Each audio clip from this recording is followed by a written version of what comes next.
Let's bring in our friend, Republican strategist and chairman of the Fort Bend County, Texas Republican Party, Bobby Eberle, for more. Bobby, welcome back.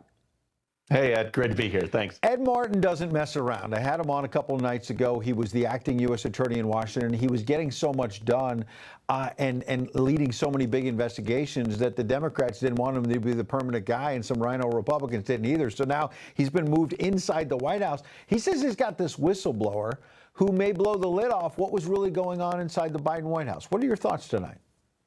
Well, I think if there's anyone that's going to do it, it's Ed. Like you said, I mean, he was doing a great job as U.S. attorney. Now they brought him in basically as the pardon czar over at DOJ, and I think he's going to dig and dig. And this is what the American people need to realize, is this is so much deeper. If you know, the superficial, the top line, if you will, is Biden's cognitive decline. Then you have to say, okay, well, who was covering it up? And then you say, well, who's running the country and what was done by those people other than the president of the United States? This is a big web, and I can't wait to see how it unfolds. And in the meantime, you've got these books like Tappers, who's basically investigating his own cover-up. You know, it's like O.J. Simpson trying to find the killer. I mean, it's kind of crazy out there, but this is the world we're living in right now. But this is the greatest scandal that I've ever seen, and we certainly need to get to the bottom of it, and Ed Martin's the guy. Yeah, well, specifically, Congressman Tim Burchett of Tennessee has claimed that he's hearing some of these pardons were signed behind the scenes with an auto pen, and that Biden people were allegedly trading pardons for cash, and that people were making money off this scheme. Your thoughts?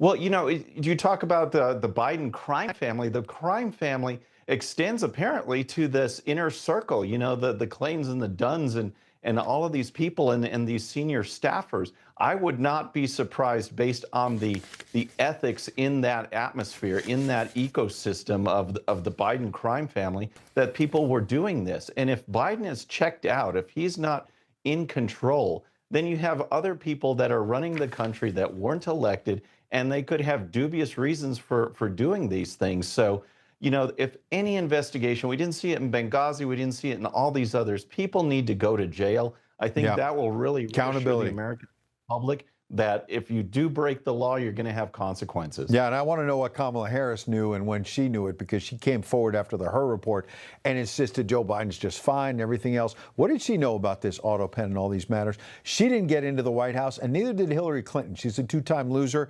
And today she posts this about Memorial Day weekend. I'm giving you a mission for this holiday weekend, she tells her supporters. I want you to talk to two people, friends, neighbors, cookout attendees. Like, we want to talk about Hillary on a cookout, about why Trump's proposed budget would be a disaster for American kids. We owe the next generation every chance, and this is it. And when you look at that red list there, it goes through drastically cut health care, that 15 million Americans, a lie, including millions of kids, will lose Medicaid. They're changing, you know, fraud in Medicaid. They're not kicking kids off Medicaid. She talks about food insecurity. Nearly 11 million people will go hungry. They'll lose SNAP food assistance. And this is my favorite, Bobby, that they're going to leave AI dangers unchecked. The bill, the big, beautiful bill, she says, would freeze state-level AI regulation, stripping states of the ability to protect kids from deep fakes. Melania Trump just led this bill that Donald Trump signed this week in the Rose Garden that protects kids against deep fakes. It's all lies from Hillary. Exactly. And you know what, Ed, actually that list it's the first time I'm seeing that list, and it's just outrageous because everything she said there is not true. I mean, if you reform Medicaid and you get rid of waste, fraud, and abuse and save money, that's not a cut. That's a savings. And you're getting able-bodied people to work. That's what we should be striving for. That's what the bill does. But those other claims that she's making just to score points, it just shows how out in the wilderness the Democrats are. They grasp at everything. And when inflation is down, the border is secure, we're extending our strength across the world.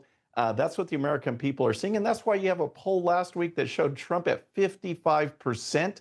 It's the American people are responding to what they voted for, and Trump's delivering. Could you imagine being the guy who prints out that little red list and shows up at a cookout and says, I think Donald Trump is going to hurt little kids, and I think AI is left out of the bill. What kind of a geek would do that? It's Memorial Day. And she says, this is your mission. Our mission is to thank the men and women who paid the ultimate sacrifice, their family of those who serve, no? Yeah, well, that's the guy that's going to show up at your cookout that you don't really want to show up, and he's like, oh my gosh, George is doing it again or whatever. But, I guess they attract those people, I mean, Walz was portrayed as the manly man. They're just out of touch with the American people.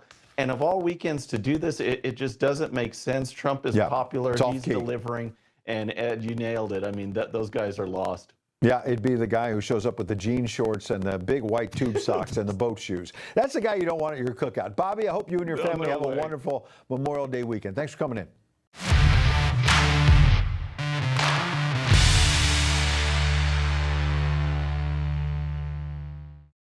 All right, friends, thanks again for tuning in. I really appreciate it. And before you go, please hit that subscribe button above. Once you do, tell your friends, share it, spread the word about the 13-minute news hour so we can keep growing.